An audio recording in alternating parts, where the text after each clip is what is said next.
بهداية من فضل ربي جمال قلبي يحضر إحساسي ودربي وملامحي حين نزلت نور الهداية زار صدري. Salah satu keistimewaan Ramadan adalah karena di dalamnya terdapat satu malam yang mempunyai bobot khairun min alfi syahrin. Satu malam tetapi lebih baik daripada 1000 bulan. Kita sebut itu sebagai Lailatul Qadar. Kapan sih Lailatul Qadar itu? Dan bagaimana kita harus menyikapinya? Sepakat sebagian besar para ulama berdasarkan riwayat dari hadis bahwa Lailatul Qadar itu jatuh pada malam-malam ganjil, salah satu dari malam-malam ganjil di 10 yang akhir dari bulan Ramadan.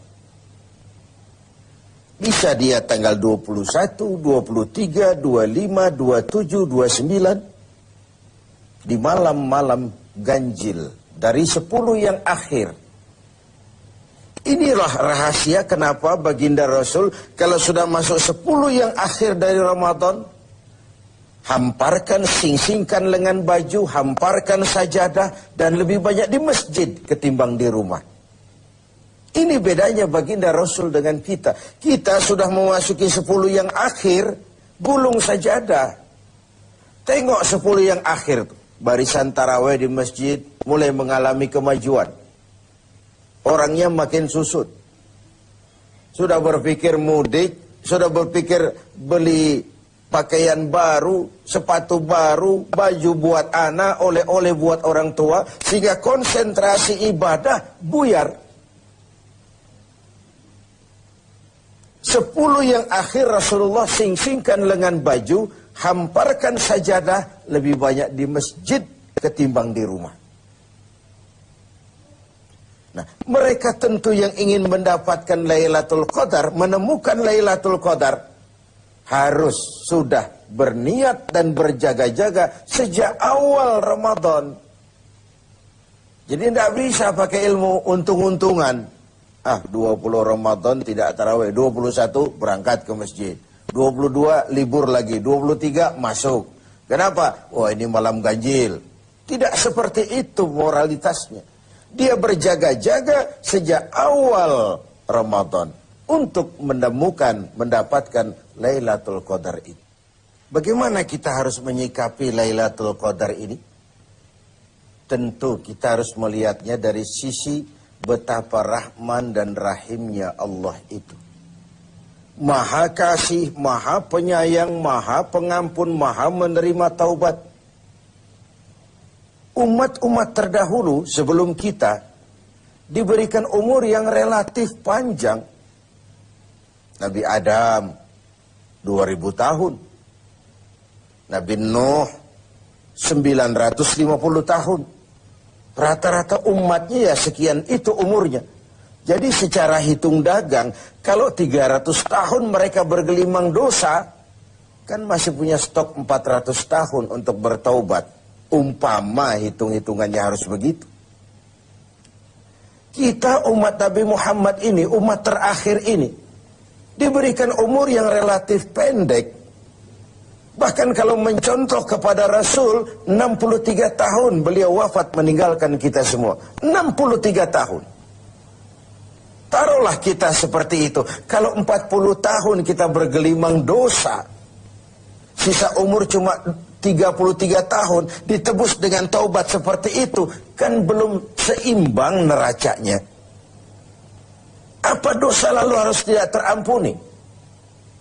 Apa tidak ada peluang untuk melakukan pemutihan terhadap seluruh kesalahan yang pernah kita lakukan?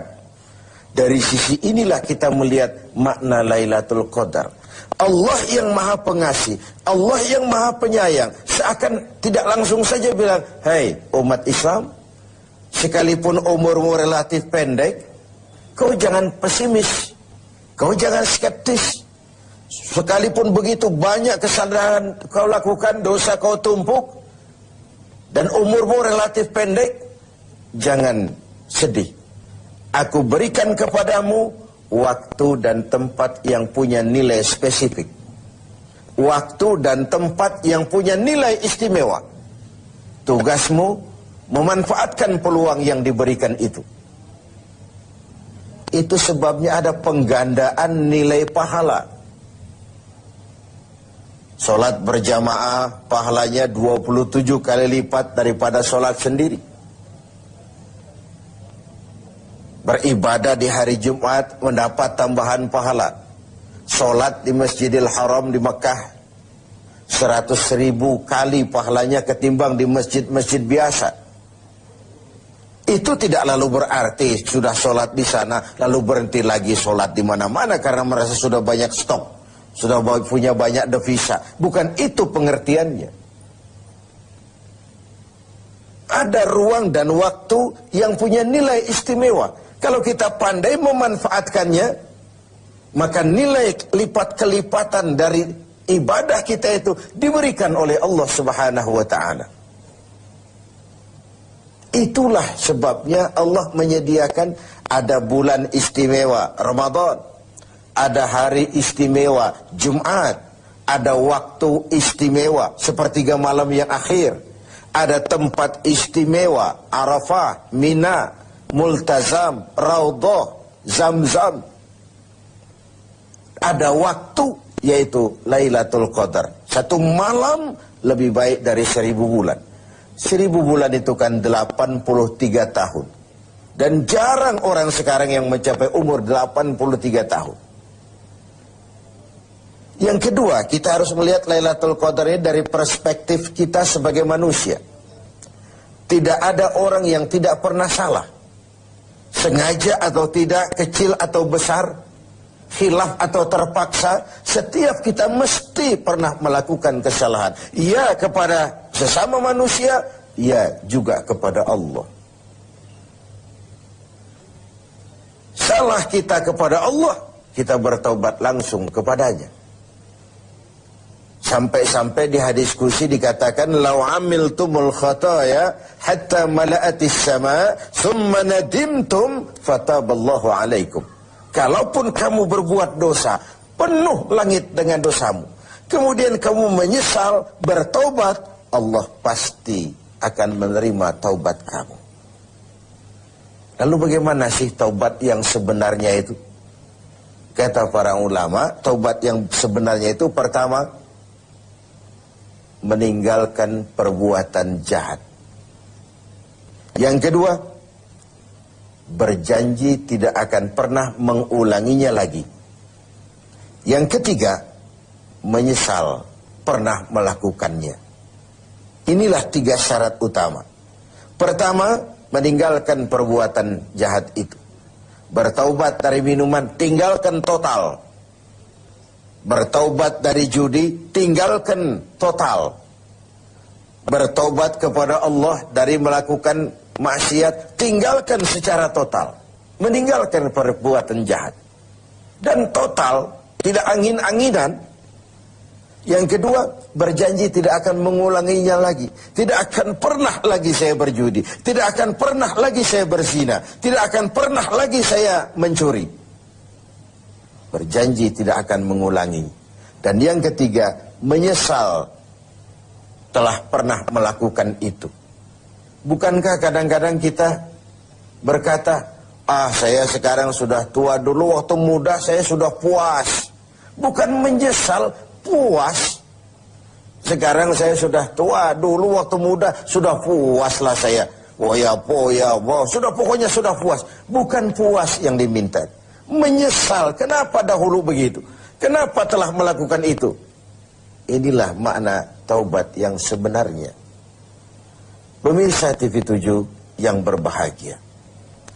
Orang yang beribadah Ramadan dengan baik, melaksanakan taubat dengan benar, diterima taubatnya, pantas dia keluar dari Ramadan, masuk 1 Syawal, pantas jika ia masuk dalam golongan minal aidin wal faizin. Masuk dalam golongan orang yang kembali. Kembali kemana? Kembali kepada fitrah. Suci, bersih. Seperti bayi baru dilahirkan oleh ibunya. Tidak punya dosa kepada Allah. Lantaran sudah dilebur oleh ibadah dan taubatnya di bulan Ramadan. Wal faizin. Dan termasuk ke dalam golongan orang-orang yang beruntung. Tidak dalam artian yang materialistis. Tapi dalam artian memperoleh keberkahan dalam hidup dan keberuntungan di dunia, lebih-lebih di akhirat nanti. Inilah Ramadan, di mana kita selalu mencari nilai tambah dari setiap amal yang kita lakukan, karena umur yang diberikan relatif pendek, dosa yang kita kerjakan relatif banyak. Kalau neracanya tidak diimbangi dengan upaya mencari nilai tambah tadi, boleh jadi tidak akan ada keseimbangan dalam neraca hitung-hitungan kita di hadapan Allah Subhanahu wa taala. Padahal seimbang saja sudah rugi. Kita ingin masuk dalam fa'amman thaqulat mawazinuhu, orang yang berat timbangan kebaikannya, bukan yang berat timbangan kejahatannya. Adanya nilai keseimbangan ini akan membawa kita kepada keberuntungan di padang mahsyar kelak, di pengadilan Qadhi Rabbul Jalil. Oleh karena itu, dalam setiap langkah di Ramadan, mengisi Ramadan ini, kita tetap berupaya mencari nilai tambah dari suatu amal. Dan amalan itu, bagaimanapun baiknya sudah kita kerjakan, tetap mengacu kepada fa'idha faraghta fansab. Kalau sudah selesai kau kerjakan satu perbuatan, sing-singkan lengan bajumu, bersiaplah untuk tugas berikutnya. Tidak ada puas, tidak ada prestasi puncak. Bagaimanapun baiknya sudah yang kita lakukan, dia hanya awal menuju ke arah yang... Hadirin hadirat, ma'asyiral muslimin yang saya cintai, Ramadan adalah madrasah, sekolah, tempat di mana kita banyak sekali belajar tentang hidup dan kehidupan, supaya kita lebih siap menghadapi hidup, supaya kita punya wawasan, supaya kita mampu melihat persoalan jauh ke depan, supaya kita tidak terjebak pada keuntungan sesaat tapi merugikan jangka panjang. Malam ini saya ingin mengajak kita semua melihat kurikulum Ramadan. Pelajaran apa yang diberikannya kepada kita? Pertama, Ramadan mengajarkan kita menjadi orang-orang yang sabar, ulet, dan tahan uji. Ini zaman di mana persaingan tajam. Betul? Jangankan jadi pejabat tinggi, jangankan jadi pengusaha sekarang ini, jadi kiai saja kalau tidak sanggup bersaing,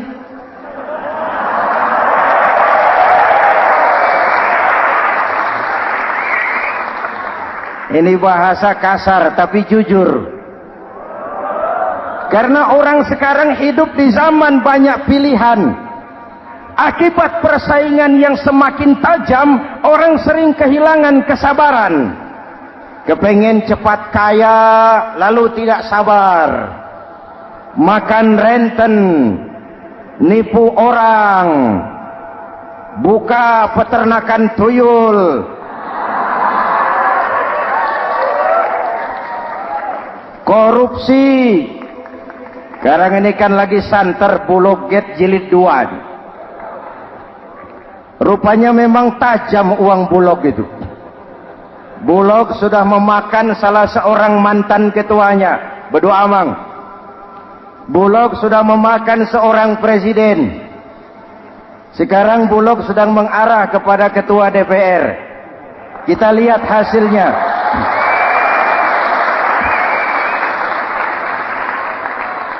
Tentu saja kita prihatin Karena kita tahu ekonomi kita sedang sulit, hutang melilit leher, tetapi pada sisi lain kita melihat enak saja uang mengalir puluhan miliar untuk sesuatu yang tidak terkait dengan kepentingan rakyat.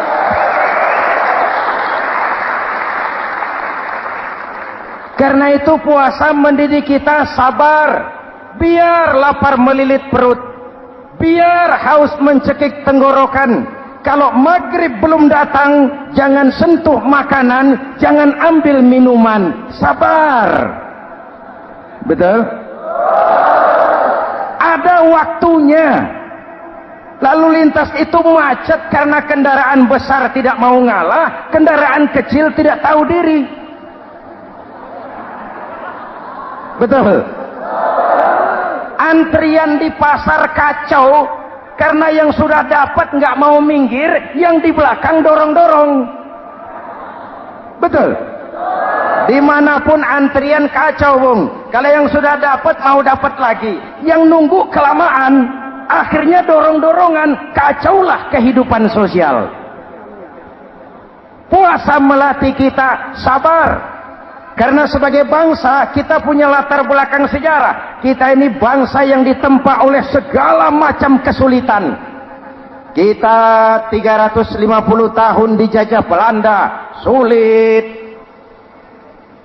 Setelah merdeka, kita dirongrong oleh berbagai macam pemberontakan, susah. Lalu PKI berontak, susah lagi.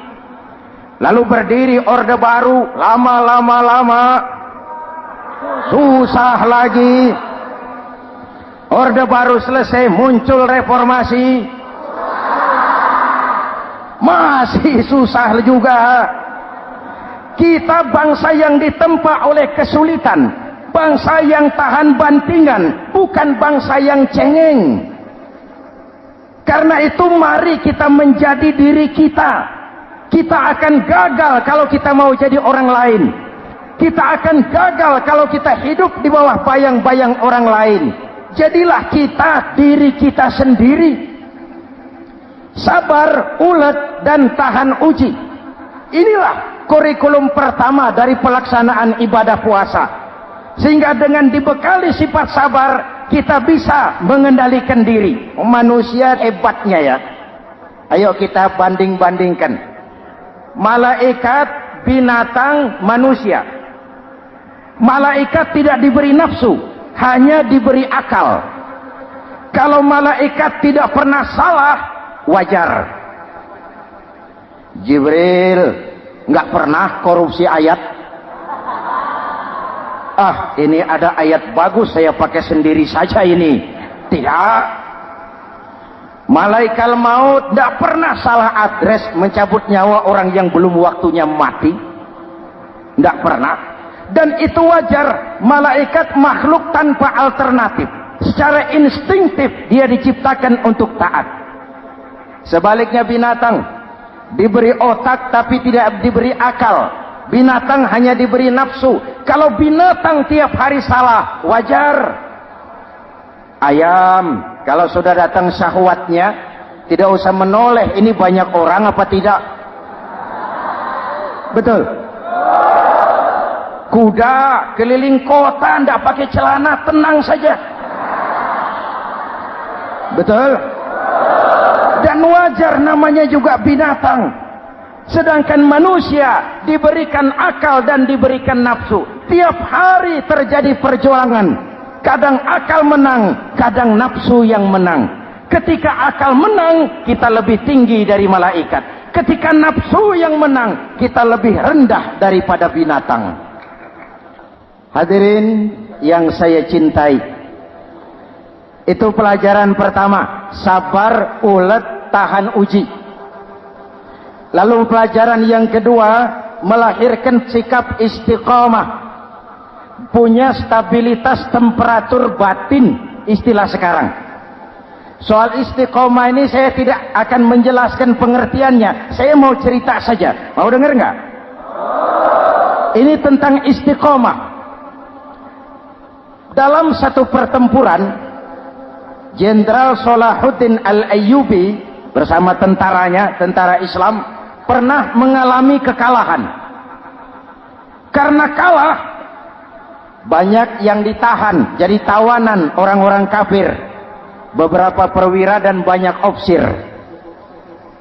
Tercatatlah ada 3 orang ofsir jadi tawanan raja kafir ini. Satu hari raja kafir musyawarah dengan perdana menterinya.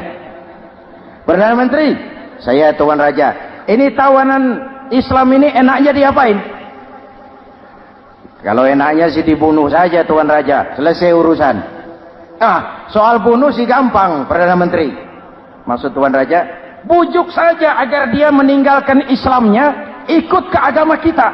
Nanti kita kasih hadiah. Begitu. Iya, baiklah. Besok saya sidang 3-3-nya. Besoknya ini 3 ofsir disidang di tempat terbuka langsung oleh perdana menteri. Mula-mula dipanggil ofsir pertama. Ofsir pertama, ya perdana menteri, sini. Baik. Kamu tahu kamu siapa? Tahu. Siapa kamu? Tawanan. Iya, kalau tawanan bisa diatur kan? Diatur bagaimana?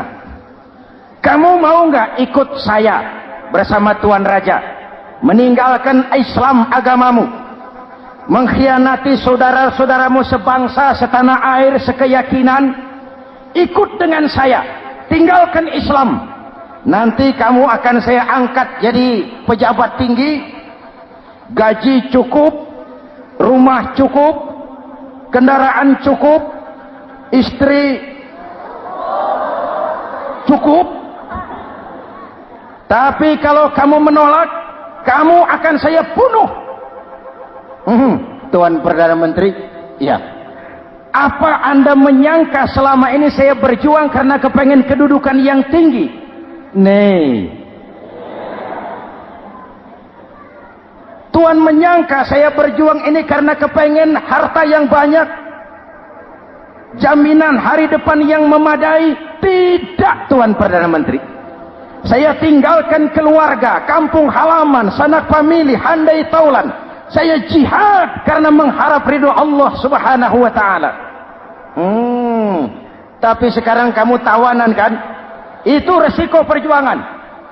Kamu tidak mau meninggalkan Islam? Tidak. Kamu akan saya bunuh. Silakan. Kamu tidak takut mati? Tidak. Kamu berani? Dari kemarin. Apa dikira baru sekarang saya berani?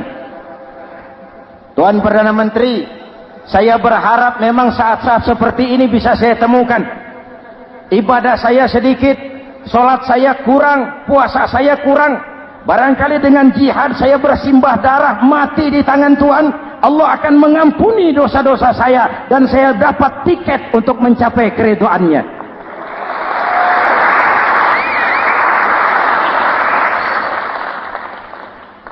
Gila kamu. Biarin. Kalau ini Tuan anggap gila, saya bisa berbuat lebih gila dari ini. Saya bunuh kamu. Bunuh. Algojo. Dipancung. Deal.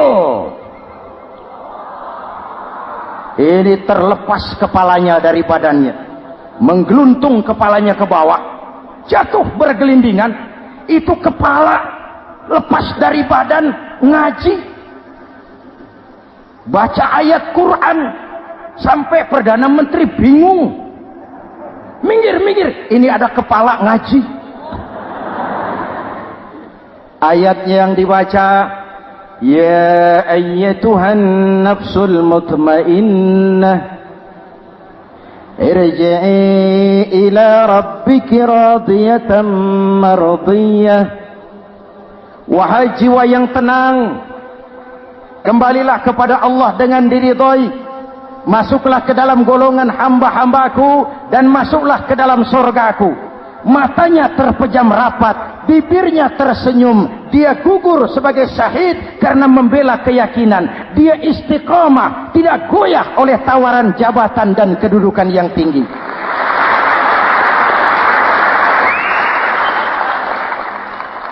Perdana Menteri geleng kepala. Dasar orang Islam. Panggil officer kedua. Officer kedua, Ya, Perdana Menteri. Kamu sudah lihat temanmu yang barusan? Sudah. Mati kan? Mati. Kamu bagaimana?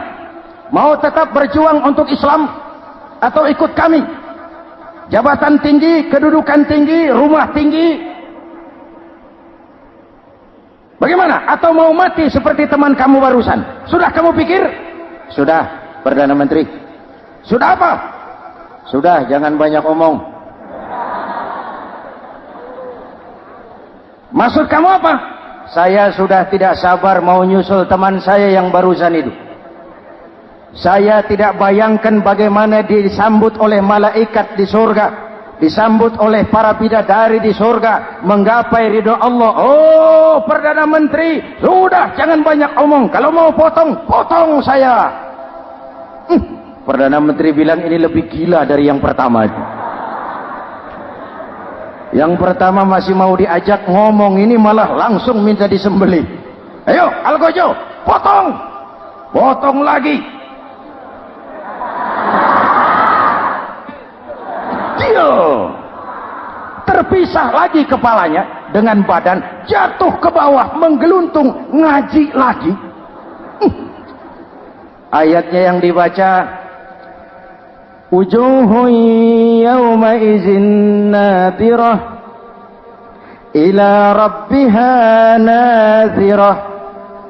Muka mereka hari itu berseri-seri kepada ridho Allah. Mereka memandang, bibirnya senyum, matanya terpejam, dan dia ajal dengan husnul khatimah, mendapat syahid karena teguh punya keyakinan, istiqamah dalam perjuangan, tidak goyang, tidak mencela dan mencele.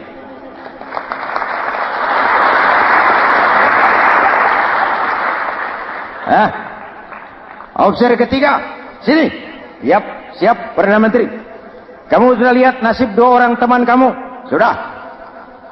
Mati kan? Mati. Kamu mau seperti dia? Oh, tidak Perdana Menteri. Saya tidak mau mati. Daripada matikan lebih baik hidup. Kamu mau ikut saya? Mau Perdana Menteri. Mau. Gaji besar, rumah besar, kendaraan besar, istri.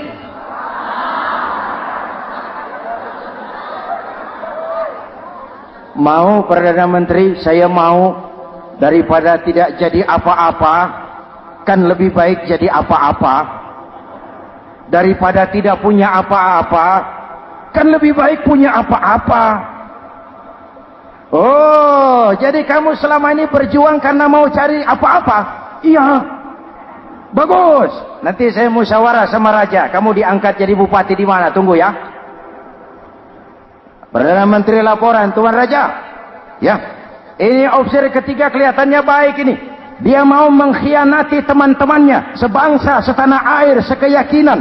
Mengkhianati bangsanya, meninggalkan agamanya. Dia mau ikut kita. Kita angkat jadi pejabat di mana dia? Raja senyum. Oh, soal angkat mengangkat sih gampang Perdana Menteri. Cuma saya pikir-pikir opsi ketiga ini kok tegel-tegelin.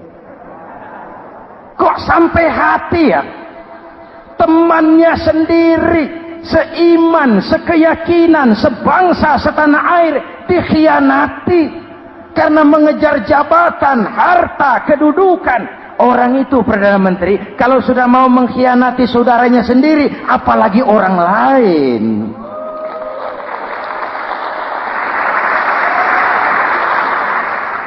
Ini opsi ketiga, ini opsi bejat.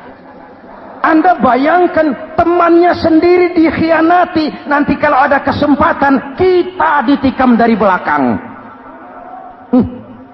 Jadi bagaimana Tuan Raja? Malah kalau saya lihat yang dua yang sudah mati itu orang hebat Perdana Menteri. Punya pendirian, istiqamah. Malah kalau bisa yang dua itu dihidupin lagi.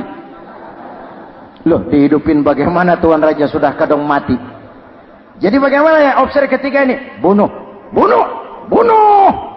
Buat apa piara benalu jadi duri di kaki nanti? Bunuh.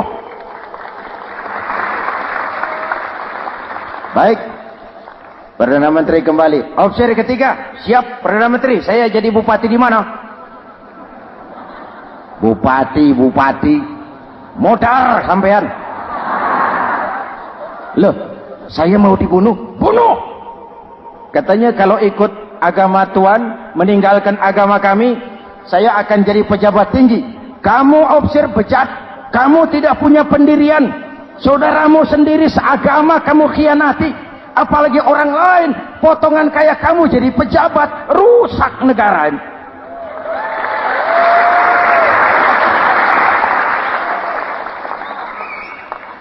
Hadirin hadirat yang berbahagia, saya lanjutkan cerita ini, nanti kesimpulan diambil sendiri-sendiri. Jadi saya mau dibunuh Tuan Perdana Menteri. Ya, kamu mau dibunuh. Tidak jadi pejabat. Tidak. Kamu bejat. Bejat kok mau jadi pejabat. Nanti juga kalau kamu jadi pejabat, paling kerjamu memperkaya dirimu sendiri, paling banter keluargamu dan golonganmu. Rakyat tetap saja tidak terurus.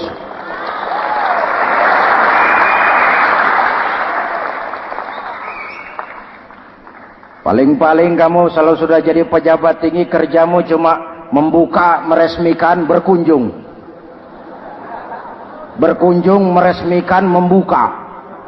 Membuka, meresmikan, berkunjung. Lah kapan kamu ngurus rakyatnya? Bejat kamu. Jadi saya dibunuh, bunuh. Iyalah, kalau mau dibunuh ya saya bunuh, tapi saya mau Islam lagi Terserah, mau Islam lagi mau tidak, kamu tetap akan dibunuh. Iya, saya mau Islam lagi. Ayo cepat. Iya Pak, saya mau syahadat dulu. Cepat. Iya Pak, asyhadu macet lehernya. Ayo cepat. Iya Pak, asyhadu tidak bisa mengucap syahadat.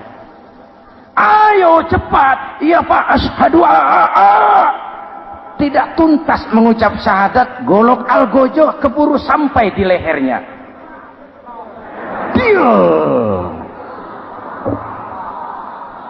Darah mancur, pisah kepala dengan badan, menggeluntung ke bawah. Ngaji lagi. Dia bekas santri, masih bisa ngaji. Cuma ayat yang dibaca lain sama dua temannya tadi. Ayat yang dibaca, afaman haqqa alaihi kalimatul azab, afaman haqqa alaihi kalimatul azab, afa anta tunkizu man finnar. Ini ayat yang dibaca. Orang yang memang sudah dapat vonis akan mendapat azab, bisakah kamu menyelamatkan dia dari neraka? Bertahun-tahun berjuang di bawah bendera Islam untuk kejayaan Islam. Di akhir hayatnya dia tergoda oleh kedudukan dan harta, oleh jabatan dan pangkat. Ia bergeser, imannya rapuh, hilang istiqomahnya, ditinggalkan agamanya, dan dalam keadaan begitu dia mati. Dia su'ul khatimah. Na'udzu. Hadirin, apa guna saya ungkapkan ini? Mari kita belajar. Perlu stabilitas temperatur batin. Saya sering katakan, berapa banyak orang waktu di bawah teriak-teriak, berantas korupsi, ganyang korupsi, sikat korupsi, cuma karena belum dapat kesempatan. Begitu dapat kesempatan, korupsinya lebih gila dari yang dia teriaki. Betul? Waktu di bawah rajin baca ayat kursi, dapat kursi, lupa sama ayat. Betul? Betul? Ini yang memerlukan sikap istiqamah, konsisten. Hanya dengan semangat seperti ini, maka kita tidak akan goyah oleh tantangan yang bagaimanapun beratnya. Hadirin yang saya muliakan, Allah berjanji, orang-orang yang beriman kemudian beristiqamah, tatanazzalu alaihimul malaikatu alla takhafu wa la tahzanu, akan turun kepada mereka malaikat seraya berkata, kamu tidak usah takut, kamu tidak usah sedih. Allah akan memberikan pertolongan kepada orang-orang yang istiqamah. Ayo kita tetap istiqamah melaksanakan ibadah hanya kepada Allah Subhanahu wa ta'ala. Nah, yang ketiga, ikhlas. Allahumma lakasumtu, untuk engkau saya berpuasa. Orang mau puji atau tidak bukan soal, orang mau lihat atau tidak bukan soal. Kalau sudah berbuat, yang penting karena Allah saja. Keikhlasan itu, kalau amal kita adalah jasad, ikhlas adalah roh. Saudara, hari Jumat jam 9 pagi sudah berangkat ke masjid. Apa tidak bagus? Bagus. Sarungnya baru. Samarinda kelas BHS. Sajadah tebal. Tasbih panjang. Jam 9 sudah berangkat. Iya. Padahal sholat jam 12. Betul. Apa pahalanya besar? Nanti dulu. Itu berangkat jam 9 itu maunya apa? Pameran sarung? Atau di dekat masjid ada janda? Atau apa? Disinilah peran keikhlasan. Keikhlasan itu bukan kata. Malah kalau kita, oh saya ikhlas loh, biasanya tidak ikhlas kalau sudah ngomong begitu. Ikhlas itu amalan batin. Puasa ini menyelamatkan kita dari penyakit riya. Saya ingatkan Al-Ghazali bilang penyakit dua macam, penyakit zahir dan batin. Bedanya apa? Pertama, penyakit zahir yang punya lebih tahu dari orang lain. Tapi penyakit batin orang lain lebih tahu dari yang punya. Kalau kita punya kanker darah tinggi, kita tahu, orang lain tidak. Tapi kalau kita sombong, hasut, dengki, orang lain kadang-kadang lebih tahu dari kita yang punya. Betul?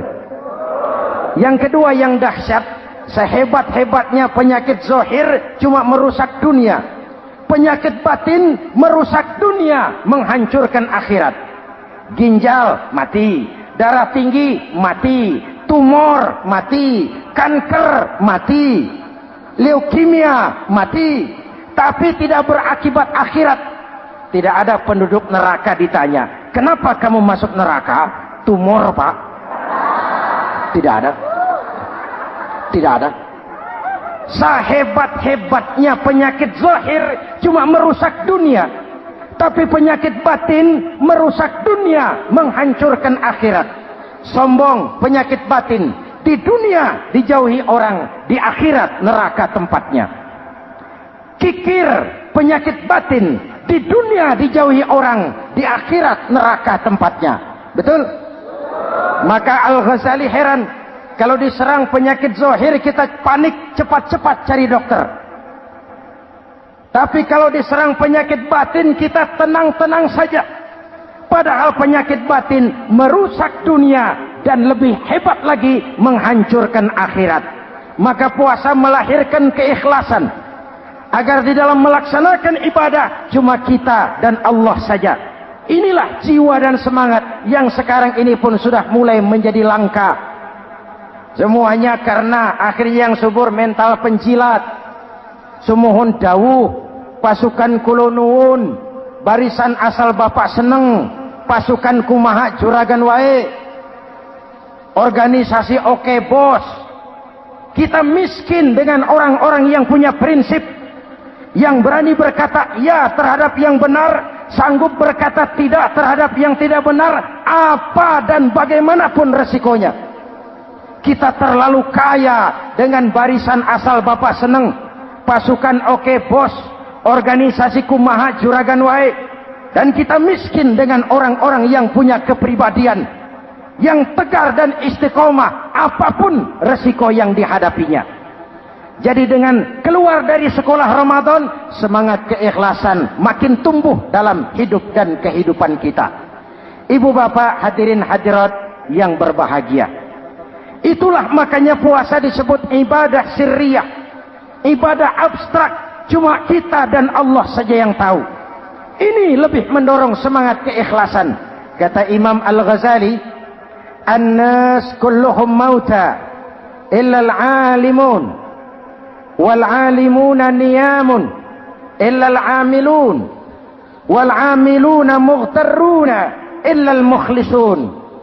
Manusia itu mati kecuali orang yang berilmu. Orang yang berilmu walaupun hidup tidur, kecuali yang mengamalkan ilmunya. Dan orang yang mengamalkan ilmunya banyak yang tertipu kecuali yang ikhlas di dalam mengamalkan ilmunya. Manusia mati kecuali yang berilmu. Yang berilmu walaupun hidup tidur kecuali yang mengamalkan ilmunya. Yang mengamalkan ilmunya banyak yang tertipu, menyangka amalnya sudah banyak, sholatnya sudah hebat, zakatnya sudah luar biasa, jihadnya sudah mantap. Banyak yang tertipu kecuali yang ikhlas di dalam mengamalkan ilmunya. Jadi amal tanpa ikhlas, jasad tanpa ruh. Itulah makanya nuansa Ramadan dengan ibadah puasa mengembangkan semangat keikhlasan di antara kita semua. Mari kita baca doa sama-sama munajat, mohon pertolongan Allah agar kita diselamatkan dari penyakit ria dan ditumbuhkan semangat keikhlasan. Ala hadhihi niyyah wa ila hadratin nabi. Al-Fatihah. Bismillahirrahmanirrahim. Alhamdulillahi rabbil alamin. Ar-Rahmanir Rahim. Maliki yaumiddin. Iyyaka na'budu wa iyyaka nasta'in. Ihdinas siratal mustaqim. Siratal ladzina an'amta 'alaihim ghairil maghdubi 'alaihim waladdallin. Amin. Bismillahirrahmanirrahim. Amin. Alhamdulillahi rabbil alamin. Allahumma salli wa sallim mubarak ala sayyidina Muhammadin wa ala alihi wa sahbihi ajma'in. Allahumma ja'al jam'ana hadha jam'an marhuma wa tafarruqana min ba'dihi tafarruqan ma'suma. Allahumma ja'al jam'ana hadha jam'an mashkura wa tafarruqana min ba'dihi tafarruqan maghfura. Allahumma ja'alna minas su'ada'il maqbulin wa la taj'alna minal ashqiya'il mardudin. Rabbana taqabbal minna salatana wa siyamana wa qiyamana wa takhashu'ana wa ta'abbudana wa tadarru'ana wa tammim taqsirana birahmatika ya arhamar rahimin. Allahumma aslih man fi salahihi salahul muslimin. Allahumma ahlik man fi halakihi salahul muslimin. Ya Allah, dengan sepenuh perasaan dan pengharapan, dengan segala keremahan dan kerendahan, kami bermohon kepadamu, berikan kami kekuatan zahir dan batin, berikan kami kesabaran dan ketabahan, sikap istiqamah dalam mengarungi hidup yang penuh ujian ini. Karuniakan kepada kami pemimpin-pemimpin yang takut kepadamu dan sayang kepada kami. Rabbana hab lana min azwajina dzurriyyatina qurrata a'yun waj'alna lil muttaqina imama. Afdalu ma qultuhu ana wan nabiyyuna min qabli. La ilaha illallah.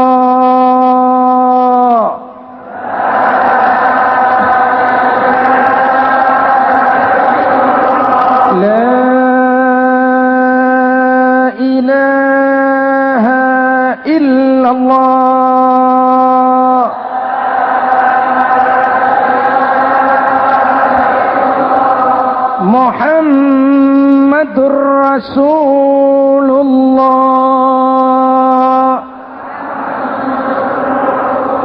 Amin. Kalimatu haqqin 'alaiha nahya wa 'alaiha namut wa 'alaiha wa biha nub'atsu insyaallah minal aminin birahmatika ya arhamar rahimin. Sallallahu ala sayyidina Muhammadin wa ala alihi wa sahbihi ajma'in. Ana rabbika rabbil izzati amma yasifun. Salamun alal mursalin walhamdulillahi rabbil alamin. Assalamualaikum warahmatullahi wabarakatuh.